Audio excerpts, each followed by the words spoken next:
রশিদের জমানাতে Rome purse empire থেকে, Rome সাম্রাজ্য থেকে রোমান সম্রাট চিঠি লিখলো, ওগো খলিফা মুসলমানদের আমিন, আপনাকে বলতেছি শুনে নেন মুসলমানদের আমিন।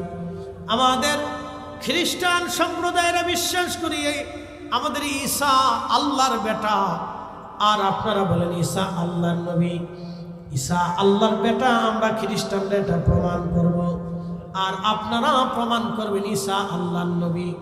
আমি খ্রিস্টান সম্প্রদায়ের পক্ষ থেকে আমি রোম সম্রাট আপনার কাছে আমার দল থেকে বড় বড় যুক্তিবাদী দার্শনিকদেরকে পাঠিয়ে দিলাম। এই মুনাজারাটা, এই বহসটা আমার দেশে হবে না, এই বহসটা ইরাকের বাগদাদে আপনার দেশেই হবে। আপনার দেশের মধ্যে যদি কোনো বিজ্ঞ লোক থেকে থাকে, তাহলে আমার বিজ্ঞ লোকের সামনে আপনারা মুনাজারায় বসান। চ্যালেঞ্জ দিলেন তো কে? মুসলিম এম্পায়ারকে চ্যালেঞ্জ দিলেন, রোমান এম্পায়ার। মুসলিম সাম্রাজ্যের যিনি প্রধান খলিফাতুল মুসলিমিন হারুন আর রশিদকে চ্যালেঞ্জ দিলেন। রোমান সম্রাট প্রধান, তিনি চ্যালেঞ্জ দিয়ে যুক্তিবাদী দার্শনিক জ্ঞানী পণ্ডিতদেরকে রোম দেশ থেকে তিনি ইরাকের বাগদাদে পাঠিয়ে দিলেন। বলেন এখন যদি বহাস না হয় তাহলে মুসলমান লজ্জায় পড়ে যাবে। তো ঠিক তখনই খলিফা হারুন রশিদ তিনি দ্রুত গতিতে বোর্ড করলেন। তিনি তার মন্ত্রী পরিষদ সভাসদদেরকে নিয়ে বসে গেলেন।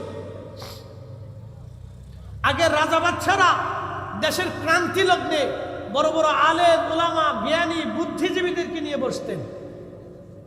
এটা আমাদের দেশে নাই। আমরা যদিও বলি গণতন্ত্র, তো গণতন্ত্র হলে আমাদের দেশের বড় বড় ইউনিভার্সিটির প্রিন্সিপাল যারা আছে, ভাইস চ্যান্সেলর যারা আছে, অধ্যক্ষ উপাধ্যক্ষ আছে, বিভিন্ন বিষয়ের উপরে পারদর্শী যারা আছে, বড় বড় পীর মাশায়েখ যারা আছে, আলেম ওলামা আছে, রাষ্ট্র তাদেরকে নিয়ে বসাই উচিত ছিল যে আমরা রাষ্ট্র কিভাবে চালাবো আপনারা সিদ্ধান্ত দেন। কিন্তু দুঃখের বিষয় আজও পর্যন্ত স্বাধীনতার পর থেকে এই পর্যন্ত এই বিজ্ঞ লোকদেরকে নিয়ে কেউ রাষ্ট্রপ্রধানরা বসে না। সবাই যার যার দলের লোক নিয়ে বসে থাকে। সেই দিনের খলিফা হারুন রশিদ বিজ্ঞ আলেম ওলামা সব জ্ঞানী গুণীদেরকে নিয়ে বসে গেলেন।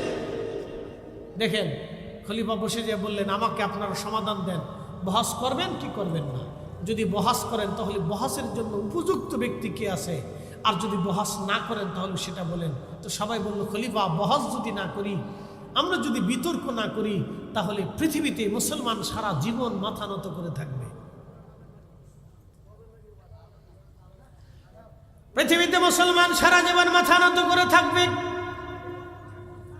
তাহলে কি করা যায়? বলে আমাদের পৃথিবীতে একজন আলেম আছে, এই আলেমের নাম হযরত ইমাম আবু ইদ্রিস আশ-শাফিঈ। পৃথিবীর সবচেয়ে বড় আলেমদের মধ্যে ইনি বর্তমান বড় আলেম এবং বড় আল্লাহর ওলি।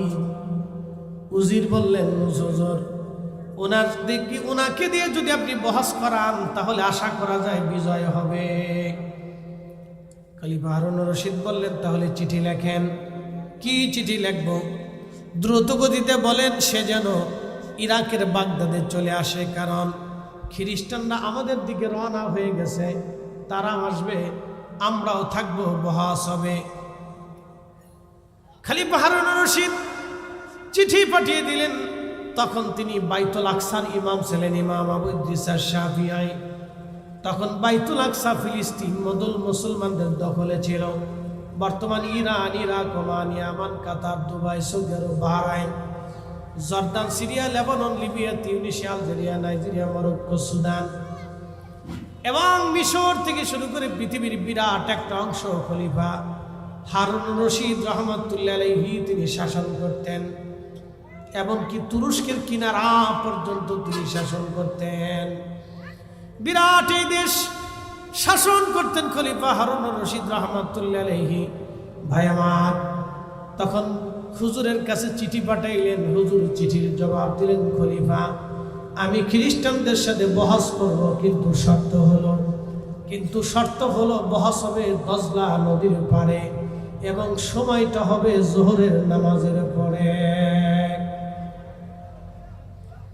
আমি বহস করব, সময় হবে জোহরের নামাজের পরে। ইস্তার হবে দজলা নদীর পারে। খলিফা চিঠি পাঠিয়ে দিলেন, হুজুর আপনি চলে আসেন, আপনি যেইভাবে শর্ত দিবেন আমি শর্ত মেনে নিব, কিন্তু তারপরও বহাস করতে হবে। কারণ মুসলমান এই বহাসে যদি একবার হেরে যায় সারা জীবন মুসলমান মাথা নিচু করে থাকবে, মুসলমানের ইজ্জত দেখানো যাবে না। আল্লাহু আকবার। তেলের গাড়ি তেলে চলি, হাওয়ার গাড়ি হাওয়ায় উড়ে, বিনা তেলে চালাই গাড়ি নবী সুলাইমান। আমরা সেই মুসলমান, আমরা সেই মুসলমান, আমরা সেই মুসলমান। কিন্তু আমাদের সেই রুহানিয়ত, সেই অস্তিত্বকে আমরা বিলীন করে ফেলেছি, হারিয়ে ফেলেছি।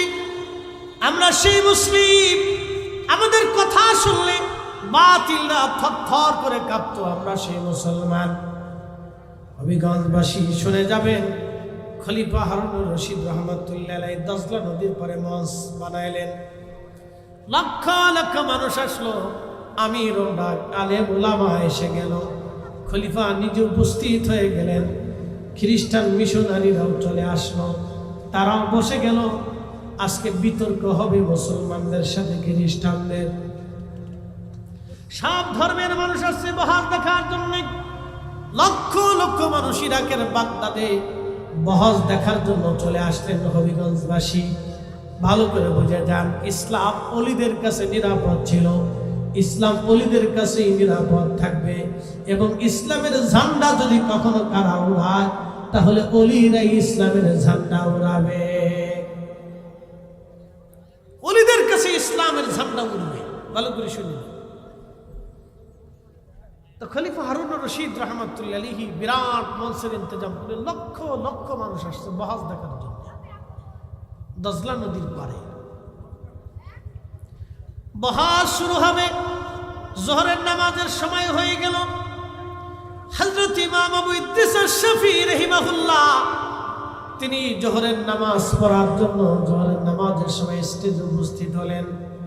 খলিফাকে বললেন, খলিফাতুল মুসলিমিন আমি নামাজ পড়ে তারপরে বহাস করব, আগে একটা জায় নামাজ দেন, আগে আমি নামাজ সেরে নেই। খলিফা হারুনুর রশিদ রহমতুল্লাহ আলাইহি তিনি জায় নামাজ নিলেন, জায় নামাজ দিলেন। হযরত ইমাম শাফিঈ জায় নামাজ নিলেন। জায় নামাজ খানা নিয়ে তিনি দজলা নদীর মধ্যে জায় নামাজ বিছাইয়ে দিলেন।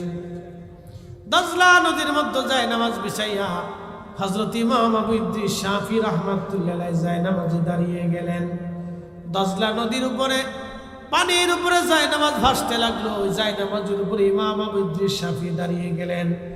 জায় নামাজ পানির উপরে ভাসে, সেই দিন পানি তার জায় নামাজ ডুবাই নাই। জায় নামাজ নিয়ে দজলা নদীর মাঝখানে তিনি পুরা জোহরের নামাজ আদায় করলেন। জোহরের নামাজ শেষ। নামাজ শেষ করার পরে ইমাম আবু ইদ্রিস শাফিঈ ডাক দিলেন, এ খ্রিস্টানেরা তোমরা কারা বহাস করার জন্য আমার কাছে আসছো বলো। কলিজার মধ্যে যদি তোমাদের সাহস থেকে থেকে বহাস করার যোগ্যতা যদি থাকে তাহলে তোমরা চলে আসো। আমি ইমাম ইদ্রিস শাফিঈ আজ দজলা নদীর মাঝখানে যাই নামাজ পড়ে অপেক্ষায় করলাম। তোমাদের যদি সাহস থাকে তাহলে তোমরাও আজকে আমার সামনে দাঁড়াও। আজকে বহাস স্টেজে হবে না, আজকে বহাস আমরা দজলা নদীর মাঝখানে যাই নামাজে দাঁড়ায় করব। একবার জোরে বলা যাবে আল্লাহু আকবার। এই মুসলমান, এই ভালো করে শুনে,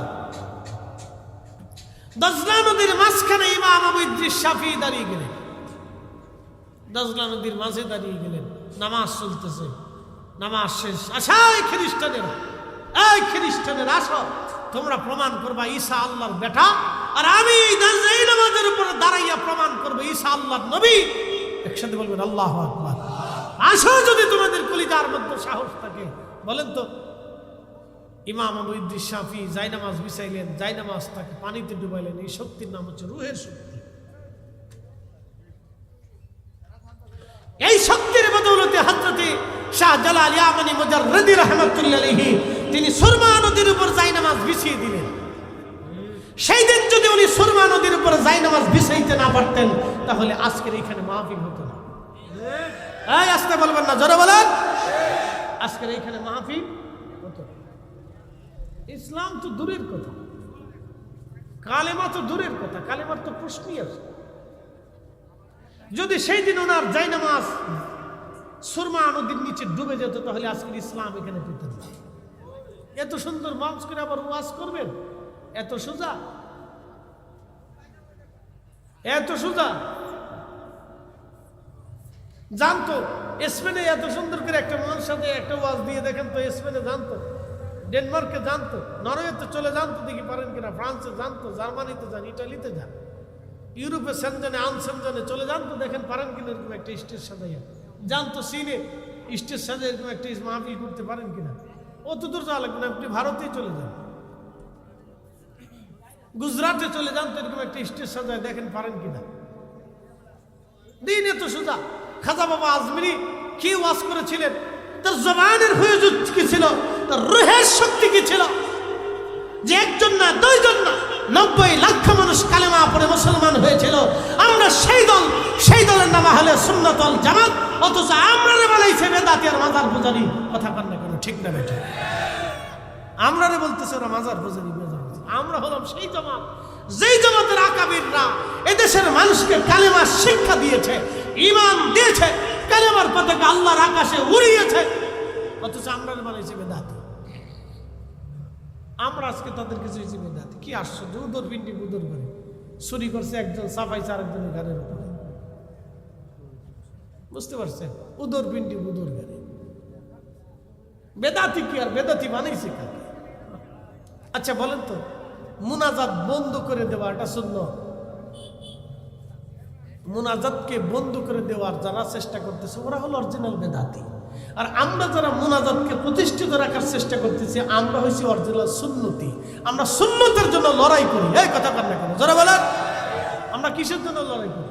সুন্নতের জন্য লড়াই করি, যে এটা জিন্দা রাখতেই হবে, আর ও আসছে এটা বন্ধ করতেই হবে। তাহলে যে বন্ধ করতে আসছে ও সুন্নতকে বন্ধ করার জন্য আসছে, আর আমরা নবীর সুন্নতকে প্রতিষ্ঠিত রাখার জন্য জিহাদ করতেছি। তাহলে অরিজিনাল আমরাই হচ্ছে সুন্নতি, কিন্তু হয়েছে আমরা হয়েছি বেদাতি। কি আশ্চর্য! উদর পিন্ডি বুদর করে চুরি করছে একজন, সাফাইছে আরেকজনের ঘরের উপরে। প্রিয় উপস্থিতি, ভালো করে শুনে নেন হাজিরিন। হযরত ইমাম শাফি রাহমাতুল্লাহ আলাইহি দজলার দাইন নামাজে দজলার উপরে দাঁড়িয়েছেন। তোমাদের যদি কলিজায় সাহস থাকে তো আসো, আজকে বহাস দজলা নদীর মাঝখানেই হবে। লক্ষ লক্ষ মানুষ দজলা নদীর দিকে তাকিয়েছে হা করে, হা হা, এটা কি হলো? এটা কি করে সম্ভব? এটা আবার কোন বিদ্যা, যে বিদ্যায় দজলার পানি তাকে ডুবায় না? এটা আবার কোন বিদ্যা, যেই বিদ্যা দজলার পানিতে ডুবাই না তাকে? হযরত ইমাম শাফিঈ যখন ডাক দিলেন, খ্রিস্টান মিশনারি যিনি প্রধান ছিলেন, যিনি বহসের প্রধান ছিলেন, তিনি তখন ডাক দিয়ে বললেন, হুজুর আমাদের বহাস লাগবে না, আপনি চলে আসেন, স্টেজে চলে আসেন, আমরা আপনার ওই কালেমা পড়ব, যেই কালেমা আজকে আপনাকে এত বড় সম্মানিত করেছে। দজলার পানির উপরে দাঁড়ায় যেই কালেমা আপনাকে নামাজ পড়িয়েছে, যেই ইমাম যেই কালেমা দজলার পানির উপরে আপনাকে আজকে দাইনামাজ বিছিয়ে থাকার তৌফিক দিয়েছে, সেই ইমান সেই কালেমায় আমাদের দরকার, আমাদের আর বোঝার বাকি নাই। আমরা আপনার কাছে এসে এই স্টেজে আপনার হাতে কালেমা পড়ে আমরা মুসলমান হয়ে আমরা আমাদের আখিরাতের জিন্দেগি ধন্য করার জন্য আসছি। হুজুর আমরা বহস করব না, আপনি দজলা থেকে চলে আসেন। একবার জোরে বলা যাবে কি আল্লাহু আকবার? এরা মুসলমান, এরা ওলি। সেদিন শাহজালাল ইয়ামানি যদি দজলা সুরমায় জায়নামাজ বিছাইতে না পারতেন, সিফা সালার নাসিরউদ্দিন সৈয়দ যদি সেই দিন আওলাদে রাসূল তার আজানে গোরগোবিন্দের প্রাসাদ ভেঙ্গেই না পড়তো, তাহলে আজকের এই কালেমা নসিব হতো না। ও ভাই, ভালো করে বুঝে যান, এই জন্য অলির দরকার। অলি আমরা নির্বাচিত করি না। প্রত্যেক 100 বছর পরে একজন মুজাদ্দিদ আসে, একাধিক মুজাদ্দিদ আসে। এই মুজাদ্দিদ আমরা নির্বাচন করি, এটা আল্লাহ নির্বাচন করে পাঠিয়ে দিয়ে তার দিনকে সংস্কার করায়। অনেকে বলে ইসলাম চলে গেল। বেটা, ইসলাম কোথায় গেছে? ইসলামকে হালাকু খান বিদায় করতে পারে নাই, চেঙ্গিস পারে নাই। এর চেঙ্গিসের চাইতে পৃথিবীতে এরকম রক্ত পিপাসু কোনো বাচ্চার জন্মই হবে না। 2 কোটি মানুষ হত্যা করে ফেলেছে সেই জমানাতে। আপনি বুঝতে পারতেছেন, এই জমানা না সেই জমানাতে। এই জমানাতে একটা পারমাণবিক বোমা ফেলে দিলে তো 2 কোটি মানুষ মারা যাবে। কিন্তু সেই জমানাতে চেঙ্গিস খানের মতো লড়াকু আর খাওয়ারিজম রাজধানী যেই দিন চেঙ্গিস দখল করলো 3 দিন পর্যন্ত হত্যাযোগ্য করেছিল। 12 লক্ষ মুসলমান 3 দিনে হত্যা করেছিল। কিন্তু খাওয়ারিজম এখনো আছে, সেই শহর এখনো আছে, সেই শহরে কালেমার আজান এখনো হয়। কিন্তু চেঙ্গিসের সাম্রাজ্য নেই। ইসলামকে যারা বিদায় দিতে এসেছিল তারা বিদায় হয়েছে, ইসলাম আছে। সুন্নাতকে যারা বিদায় দিতে আসবে তারা বিদায় হবে। আহলে সুন্নাত ওয়াল জামাত কিয়ামত পর্যন্ত জমিনে টিকে থাকবে। হাত উঁচা করে বলেন ঠিক না?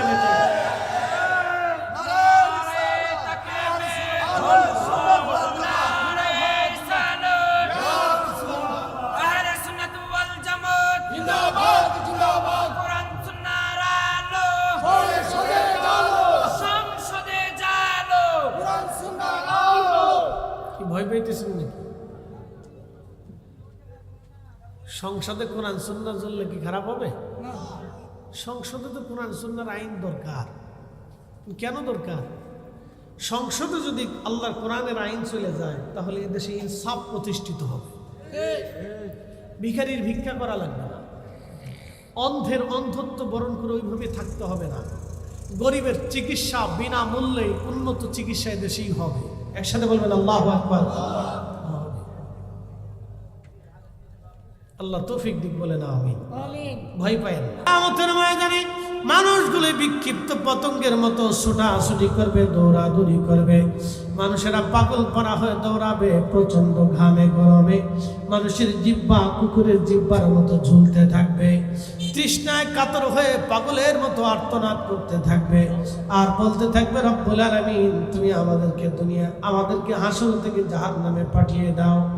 আল্লাহ, হাসরের মাঠ আমাদের আর সহ্য হচ্ছে না। রব্বুল আলামিন আমাদের হাসরের মাঠ থেকে জাহান্নামে ফেলে দাও। আল্লাহ, আমাদের আর সহ্য হচ্ছে না। সেই দিন মানুষ বিক্ষিপ্ত পতঙ্গের মতো দৌড়াবে, ছুটাছুটি করবে, পাগল পারা হয়ে যাবে।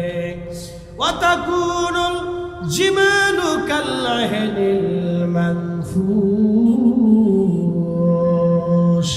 আল্লাহ রাব্বুল আলামিন বললেন, পাহাড় সমূহ সেই দিন ধ্বনিত পশমের মতো উড়ে উড়ে উড়ে উড়ে চলে যাবে। সেই দিন মানুষ পাগল পারা হয়ে যাবে, পাগল পারা হয়ে যাবে মানুষ সেই দিন। আল্লাহ রাব্বুল আলামিনের রাসূল বললেন, মা সন্তান বলে যাবে, সন্তান মা বলে যাবে, বাবা সন্তান বলে যাবে, সন্তান বাবা বলে যাবে। 3টা স্থানে কেউ কারো পরিচয় দেবে না। 1 নম্বরে মিজানের পাল্লায় কেউ কারো পরিচয় দেবে না। 2 নম্বরে ডান হাতে বাম হাতে আমলনামা দেওয়ার সময় কেউ কারো পরিচয় দেবে না। 3 নম্বরে ওই ফুলসিরাতের ঘাটে কেউ কারো পরিচয় দেবে না। এই জন্য আপনাদেরকে বলে গেলাম, ভালো করে শুনে নেবেন, ভালো করে জেনে নেবেন। আপনাদেরকে বলে গেলাম, ভালো করে শুনে নেবেন। দুনিয়াতে সম্পদ রেখে যাবেন, কিন্তু হালাল উপার্জনের সম্পদ রেখে যাবেন। হারাম উপার্জন দিয়ে যদি সম্পদ আপনি রেখে যান তাহলে এই সম্পদ আপনার জাহান্নামের কারণ হবে। কিয়ামত বড় কঠিন হবে, বড় বিভীষিকাময় হবে।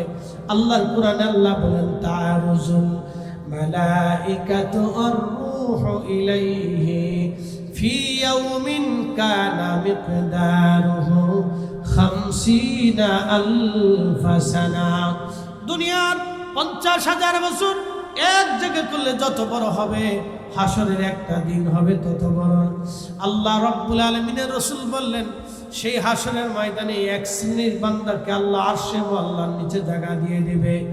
নূরের মিম্বরে নূরের চেহারায় তারা থাকবে। তারা কারা? সাহাবীরা। আল্লাহ রাসূলের সাহাবীরা বলেন, ইয়া রাসূলুল্লাহ তারা কারা?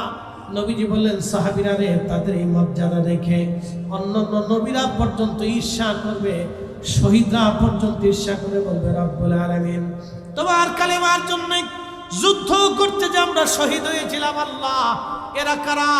আরশে মুআল্লার নিচে নূরের মিম্বরে নূরের চেহারা এরা বসে আছে, এরা কারা? আল্লাহ জবাব দিবে, আমার বান্দারা, হাসরবাসী নবীরা, শহীদরা, এরা হলো তারা যারা দুনিয়াতে একজন আরেকজনকে আমি আল্লাহর জন্য ভালোবেসেছিল। এরা যারা দুনিয়াতে একজন আরেকজনকে আল্লাহর জন্য ভালোবেসেছিল। সুম্মা তালা, এরপরে নবী তেলাওয়াত করলেন, আলা ইন্না আউলিয়া আল্লাহি লা খাউফুন আলাইহিম ওয়ালা হুম ইয়াহজানুন।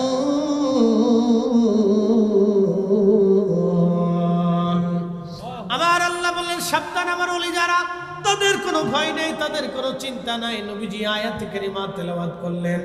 তার মানে কিয়ামতের ময়দানে আরশে আল্লাহর নিচে জায়গা হবে ওলিরা, এবং যারা ওলিদেরকে ভালোবাসবে তাদের হাসরের ময়দানে আরশে আল্লাহর নিচে আল্লাহ তাদের জায়গা বরাদ্দ করে দেবে। একসাথে জোরে বলেন আল্লাহু আকবার। তাহলে কিয়ামতের ময়দানে আরশে আল্লাহর নিচে জায়গা হবে ওই শ্রেণীর ব্যক্তিদের যারা দুনিয়াতে আল্লাহকে, আল্লাহর জন্য ওলিদেরকে যারা মহব্বত করেছিল, কিয়ামতের ময়দানে ওলিদের জায়গা হয়ে যাবে। ওলিদের এবং ওলিদেরকে যারা মহব্বত করেছিল তাদের জায়গা হয়ে যাবে। আর এক শ্রেণীর বান্দা কিয়ামতের ময়দানে আরশে আল্লাহর নিচে তার জায়গা হবে। ওই বান্দা ছাড়া, ওই লোক, এই 7 শ্রেণীর ব্যক্তি ছাড়া আরশে আল্লাহর নিচে আর কারো জায়গা বরাদ্দ হবে না। আর মনে রাখবেন, সেই দিন আরশে আল্লাহর আশ্রয় ছাড়া আর কোনো আশ্রয় কেন্দ্র থাকবে না। আশ্রয় কেন্দ্রই থাকবে একটা, সেটা আল্লাহর আরশ। আল্লাহর আরশ ছাড়া আর কোনো আশ্রয় কেন্দ্র থাকবে না। খুব মনোযোগ দিয়ে শুনে যাবেন। 1 নম্বরে ওই ব্যক্তি যিনি দুনিয়াতে ন্যায় বিচার করেছিল। একসাথে বলবেন আল্লাহু আকবার। কি বিচার করেছিল? ন্যায় বিচার করেছিল। দুনিয়াতে যারা ন্যায় বিচার করেছিল আরশে আল্লাহর নিচে তাদের জায়গা হয়ে যাবে। আচ্ছা বলেন তো, দুনিয়াতে যারা অন্যায় বিচার করেছিল তাদের কি অবস্থা হবে? কি কঠিন পরিণতি হবে, তাদের কি ভয়াবহ অবস্থা হবে যারা দুনিয়াতে অন্যায় বিচার করেছিল, অন্যায় বিচার করেছিল এবং অন্যায় বিচারে যারা সাহায্য করেছিল। কিয়ামতের ময়দানে তাদের পরিণতিটা হবে খুবই ভয়াবহ এবং মারাত্মক। 2 নম্বরে আল্লাহর নবী বলেন, আমার উম্মত, ওই ব্যক্তি আরশে আল্লাহর নিচে তার জায়গা বরাদ্দ হয়ে যাবে যেই ব্যক্তি দুনিয়াতে নামাজ পড়ে মসজিদ থেকে বের হয়ে আসার পরে আবার মসজিদে বের হয়ে যাওয়ার জন্য, মসজিদে যাওয়ার জন্য উদ্গ্রীব হয়েছিল। এই লোকটা কিয়ামতের ময়দানে আল্লাহ তাকে আরশে আল্লাহর নিচে জায়গা বরাদ্দ করে দেবে। 1 নম্বর ওই ব্যক্তি যিনি ন্যায় বিচার দুনিয়াতে করেছিল। 2 নম্বর ওই ব্যক্তি যিনি নামাজ পড়ে মসজিদ থেকে বের হয়ে এসেছিল, আবার মসজিদে যাওয়ার জন্য উদ্গ্রীব হয়ে থাকতো, অর্থাৎ তার দিলটাকে মসজিদের সাথে ঝুলিয়ে রাখতো। এরকম মুসল্লি আসে না? মসজিদ থেকে বের হইয়া আবার মসজিদে যাওয়ার জন্য সে উদ্গ্রীব থেকে কখন আজান হবে। আজান হওয়ার সাথে সাথে সে পাগলের মতো মসজিদে ছুটে দৌড়ায় চলে যায়। আল্লাহ রাসূল বলছেন, এই ব্যক্তি কিয়ামতের ময়দানে তার আরশে আল্লাহর নিচে জায়গা বরাদ্দ হয়ে যাবে। আর এক ব্যক্তি আরশে আল্লাহর নিচে জায়গা বরাদ্দ হবে। সেই ব্যক্তি, ওই ব্যক্তি দুনিয়াতে যে ডান হাতে দান করত কিন্তু বাম হাতে জানতো না, ডান হাতে দান করত কিন্তু বাম হাতে জানতো না, এই ব্যক্তি আরশে আল্লাহর নিচে তার জায়গা বরাদ্দ হয়ে যেত হবে। 3 নম্বর আর এক ব্যক্তি, ওই ব্যক্তি সেই যুবক যাকে কোনো সুন্দরী নারী জেনা করার জন্য আহ্বান করেছিল, জেনা করার জন্য আহ্বান করেছিল। এই দেশের মানুষ এখন জেনারে গুনাহ মনে করে না। শুধু এ দেশ না, সারা পৃথিবী, সারা ওয়ার্ল্ড জেনায় সয়লাভ হয়ে গেছে। সারা পৃথিবী, উন্নত বিশ্বগুলিতে কোনো কথাই নেই। উন্নত বিশ্ব থেকে শুরু করে সারা পৃথিবী এখন জেনায় জেনায় সয়লাভ হয়ে গেছে। জেনাকে তারা পাপই মনে করে, গুনাহই মনে করে। এটা যে একটা মহাপাপ, এটা মানুষ ভুলেই গেছে। জেনা করা যে জঘন্য পৈশাচিক কার্য, এটা মানুষ ভুলে গেছে, এটা মনে নাই। বুঝতে পারছেন? এটা মানুষ ভুলে গেছে, এটা মানুষ ভুলে গেছে যে জেনা যে কঠিন গুনাহ, এটা মানুষ ভুলে গেছে, এটা মনেই নেই। শোনে যান, কয়দিন আগে ভূমিকম্প লাড়া দিয়েছিল না? কেন লাড়া দিয়েছে? ভাবতেছেন ভূমিকম্প আসছে আর আসবে না? কখনই না। আপনাদেরকে আজকে একটা তথ্য দিয়ে যাই, 1757-তে একটা ভূমিকম্প হয়েছিল বাংলাদেশে, 1757। এই যে আপনাদের ভৈরবের নিচ দিয়ে যে নদীটা চলে গেছে, এই নদীর নাম কি? মেঘনা। এই নদীটা কোথা দিয়ে প্রবাহিত হতো জানেন? এই নদীর অববাহিকা ছিল বর্তমান যে কুমিল্লা ক্যান্টনমেন্ট আছে, এই ক্যান্টনমেন্টের এই পাশে যে লালমাই পাহাড় আছে, এই পাহাড়ের পাশ দিয়ে নদীটা প্রবাহিত হতো। কিন্তু নদীটা ঘুরিয়ে নরসিংদীর এইখান দিয়ে একেবারে দাউদকান্দির নিচ দিয়ে বের হয়েছে। কারণটা কি বলেন তো? 1757-তে একটা ভূমিকম্প হয়েছিল, প্রলয়ঙ্করী ভূমিকম্প। এই ভূমিকম্পে নদীর গতি পরিবর্তন হয়ে 30 থেকে 40 কিলোমিটার দূর দিয়ে দাউদকান্দির নিচ দিয়ে নদীটা প্রবাহিত হচ্ছে, অথচ এই নদী ছিল লালমাই পাহাড়ের পাশ দিয়ে। এবার আপনি বুঝে যান, সেন্ট মার্টিন দ্বীপ পৃথিবীতে কখনো ভাসমান ছিল না, এটা সাগরের নিচে ছিল। সেন্ট মার্টিন দ্বীপ কখন আসলো? 1797-তে একটা ভূমিকম্প হলো। সেই ভূমিকম্পে সেন্ট মার্টিন দ্বীপটা সাগরের নিচ থেকে উঠে সাগরের উপরে 3 ফিট পর্যন্ত উঁচু হয়ে গেল। একসাথে জোরে বলবেন আল্লাহু আকবার। না হয় না, আরো একটু জোরে বলেন আল্লাহু আকবার। বলেন সেই রব আছে না নাই? তাহলে কি মনে হচ্ছে ভূমিকম্প আসবে না? বিজ্ঞান বলেছে ভূমিকম্প বাংলাদেশে আর একটা আসবে। 14 কোটি মানুষ ভূমিকম্পের আওতার ভিতরে থাকবে, 1 কোটি মানুষ ক্ষতিগ্রস্ত হবে সরাসরি। 1 কোটি মানুষ সরাসরি ক্ষতিগ্রস্ত হবে। শুধু রাজধানীতে মানুষ মারা যাবে 50 লক্ষ আপ।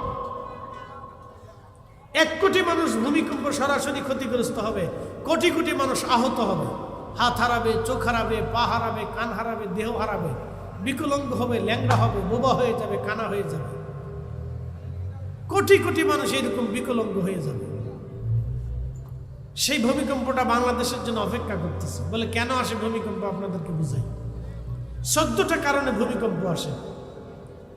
14 কারণের এক কারণ হচ্ছে দুনিয়াতে যখন জেনা সয়লাভ হয়ে যাবে, প্রচুর পরিমাণে জেনা হবে, ব্যভিচার হবে, পরকী আসবে। কঠিন এই জেনার কারণে আল্লাহর আসমান থেকে গজব আসবে। নবী বললেন তাসবির দানা ছিঁড়ে গেলে যেইভাবে একটার পর একটা top top top top top top করে পড়তে থাকে, আল্লাহর আসমান থেকে এরকম বালা গজব আসতে থাকবে। আমাদের বাংলাদেশে 18 কোটি মানুষের ভিতরে কয় কোটি মানুষ সুস্থ আছে? আমাকে একটু দেখান তো। বলেন যে এত কোটি মানুষ সুস্থ আছে, আমাকে বোঝান।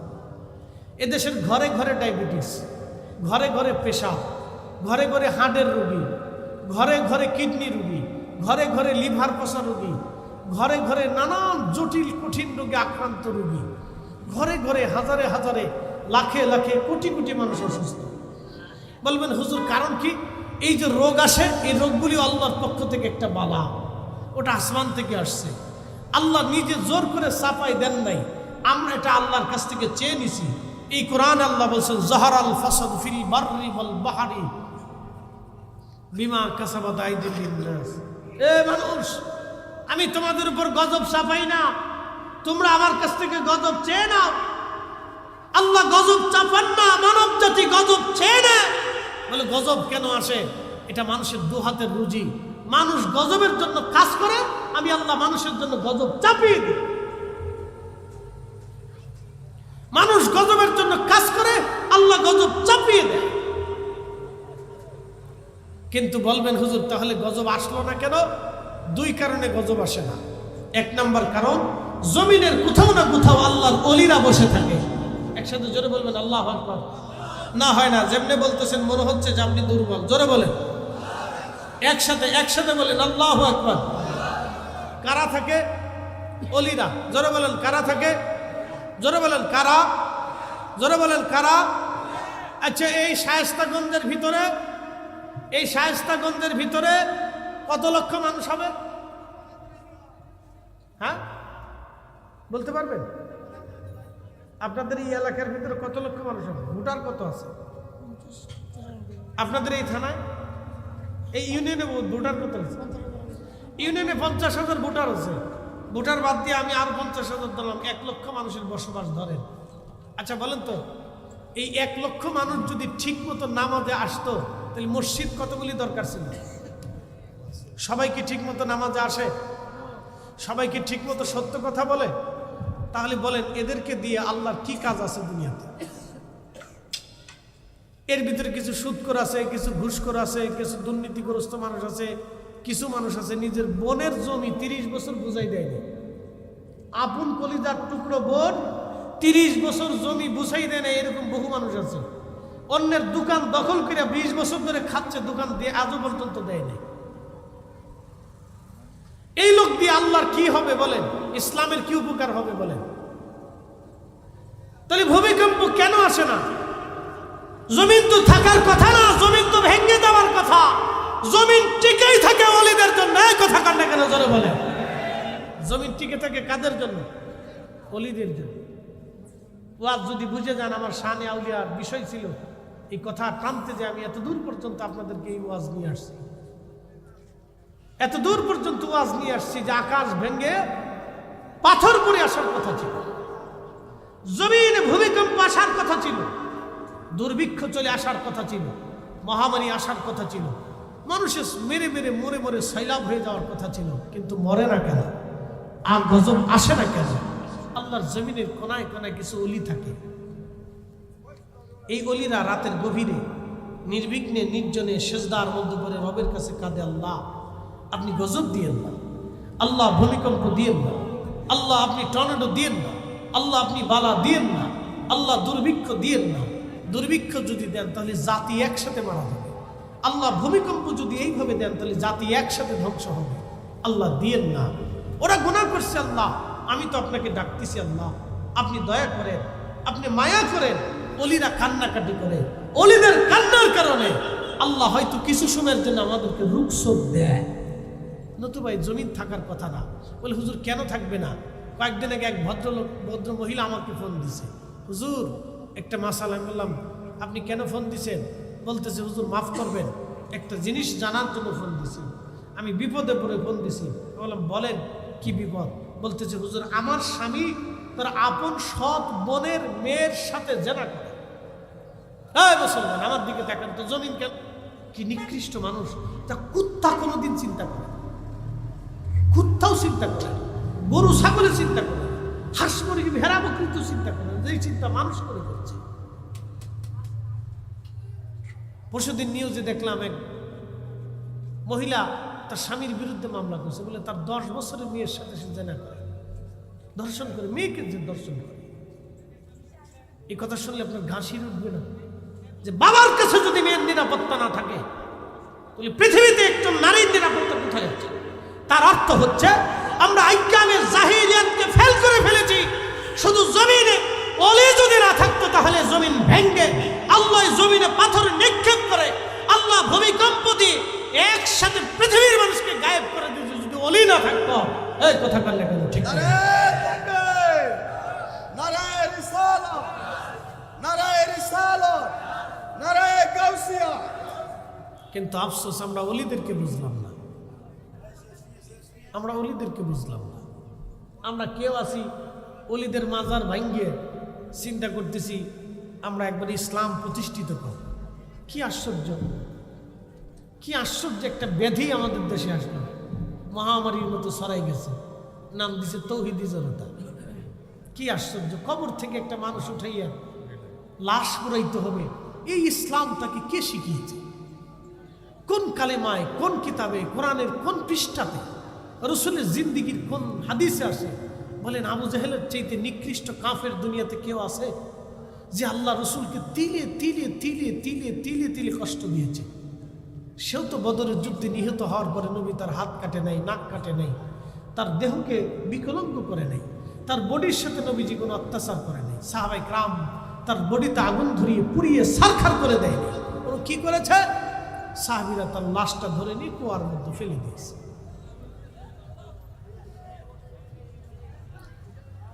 এ মুসলমান হাজিরিন, পৃথিবীতে ওলি যারা আসছিলেন, ওলিরা দেশে ইসলাম প্রতিষ্ঠিত করে গেছেন, ওলিরা দেশে ইসলাম দিয়ে গেছেন। এটা ওলিদের দেশ। আল্লাহ ওলিদের পথে আমাদেরকে চলার তৌফিক দান করুন, জোরে বলেন আমিন। ওলিরা এমনিতে আসে নাই, বিশ্ববিখ্যাত একজন আল্লাহর ওলির জীবনী বলে আমি আপনাদের থেকে বিদায় নিয়ে যাব। ভাই আমার খুব মনোযোগ দেন। আমাদের চারজন ইমাম আছে, একজন ইমামের নাম হানাফি, আরেকজন ইমামের নাম শাফি, আরেকজন ইমামের নাম হাম্বলি, আরেকজন ইমামের নাম মালিকি। তা একজন ইমামের নাম ইমাম আবু ইদ্রিস আশ-শাফি রাহমাতুল্লাহি আলাইহি। তখন উনি মুসলিম মিল্লাতের খলিফা ছিলেন, খলিফা হারুনুর রশিদ। যদি কোনোদিন মক্কাতুল মুকাররমায় আপনি যান, তাহলে যাওয়ার পরে আপনি দেখবেন মক্কা নগরীতে আরাফাতের মাঠ পর্যন্ত একটা নহর আছে। এই নহরের নাম নহরে জুবাইদা। এই নহরে জুবাইদা 25 মাইল পর্যন্ত 1200 বছর আগে যিনি করে দিয়েছিলেন তিনি জুবাইদা। তিনি খলিফা হারুনুর রশিদ রাহমাতুল্লাহি আলাইহির স্ত্রী। আগের রাজা বাদশাহ যারা ছিলেন তারা জনগণের কল্যাণে কাজ করতেন। আগে অলিরা যারা ছিলেন তারা জনগণের কল্যাণে কাজ করতেন। আগে আমিররা যারা ছিলেন তারা জনগণের চিন্তা করতেন, জনগণের কল্যাণে তারা কাজ করতেন। হাজিদের পানির জন্য এই মহিষী নারী তিনি একটা নহর করে দিয়েছিলেন। নহরের নাম নহরে জুবাইদা। প্রায় 1000 বছর পর্যন্ত দুনিয়ার মুসলমান মানুষেরা সেই নহরে জুবাইদার পানি পান করেছে। পৃথিবীতে 1000 বছর ধরে হাজিরা সেই নহরের পানি পান করেছে। আপনি বুঝেন তো 1000 বছরে কত হাজি কবরে ঘুমিয়ে গেছে সেই নহরে জুবাইদার পানি পান করে। তাহলে সমস্ত নেকিগুলি হযরতে জুবাইদা রাহমাতুল্লাহি আলাইহার কবরে পৌঁছায়।